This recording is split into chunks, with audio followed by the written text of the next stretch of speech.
দুইটা রয়েছে, দুইটা দিয়ে গেছে।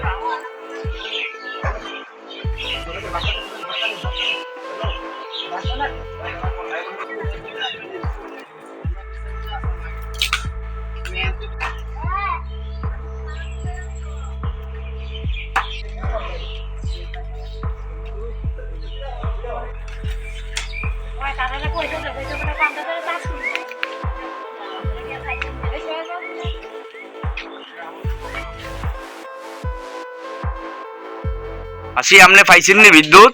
বাবা হাসি এখন তুই এই শরীরে আমি আর বিশ্রাম করে দেখো দৌড়ছি সমাজ করা আর হাসি না এখন তুমি খবর করো না এখন তারা দিয়া গেছে। খুশি নি আমনে? 6-7 মাস ধরে এগুলি লাইন বানা এগুলি নাই, কেউ বয়স্ক মানুষ মানে ছেলেও নাই, কিছু নাই, মেয়ে আছে তো বিয়ে টিয়ে দিলে সে দূরে গেছে। অনেকদিন ধরে লাইন টাইন ফানা মানে আপনারা এই খবরটা কনে আজকাল লাইনটা পাইছে। এই জায়গাটার নাম কি? এটা করি